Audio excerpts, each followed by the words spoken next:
جو پہلی مثال ہے رسول اللہ صلی اللہ علیہ وسلم نے یہ دی کہ میری مثال اور میری امت کی مثال. کچھ احادیث کے لفظ ہیں میری مثال اور جو مجھے اللہ نے دے کے بھیجا ہے اس کی مثال یوں ہے جیسے ایک شخص نے کہیں پر آگ جلا دی.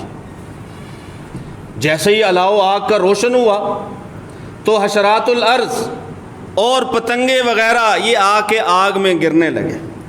یقعن فیہ، آگ میں گرنے لگے. اب وہ جس نے آگ جلائی تھی اس نے کہا یہ تو سارے ہی آگ میں گر جائیں گے، جل جائیں گے، نقصان ہو جائے گا. وہ پھر انہیں ہٹانا شروع ہوا. وہ ہر طرف جا کے انہیں ہٹا رہا ہے، روک رہا ہے، لیکن وہ بہت زیادہ ہیں حشرات الارض. وہ غالب آ جاتے ہیں. یغلبنہ ویقمحن فیہ، قابو ہی نہیں آتے، جا کے آگ میں گرتے ہیں. اور پھر رسول اللہ صلی اللہ علیہ وسلم نے فرمایا کہ میری مثال اسی بندے کی مثال کی طرح ہے جو حشرات الارض کو دور کر رہا ہے آگ سے کہ آگ میں نہ گرو، آگ میں نہ جاؤ. فَأَنَا آخِذٌ بِحُجَزِكُمْ عَنِ النَّارِ، میں بھی تمہیں تمہاری کمر سے پکڑ پکڑ کے جہنم سے پیچھے کھینچ رہا ہوں. میں بھی تمہیں تمہاری کمر سے پکڑ پکڑ کے پیچھے کھینچ رہا ہوں. یہ رسول اللہ صلی اللہ علیہ وسلم نے اپنی مثال دی.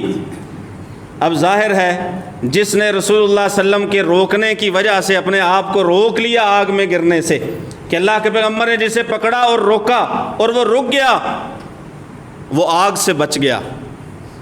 اور جسے روکا اور وہ نہ رکا، جسے منع کیا، حرام چیزوں سے منع کیا، حرام کاری سے منع کیا، حرام خوری سے منع کیا، بعض چیزوں سے روکا جو چیزیں بندے کو آگ میں لے جانے والی ہیں، اگر کوئی بات نہیں مانتے رسول اللہ صلی اللہ علیہ وسلم فرماتے ہیں فَأَنَا آخِذٌ بِحُجَزِكُمْ عَنِ النَّارِ وَأَنْتُمْ تَقَحَّمُونَ فِيهِ، میں پکڑ پکڑ کے کھینچ رہا ہوں اور تم آگ میں جا گرتے ہو، غالب آ جاتے ہو، آگ میں جا گرتے ہو.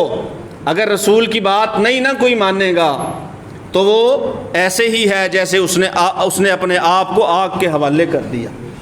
وہ راضی ہو گیا اس بات پہ کہ میں آگ میں گرنا چاہتا ہوں، جلنا چاہتا ہوں. رسول اللہ صلی اللہ علیہ وسلم نے فرمایا میری تو مثال ایسے ہے.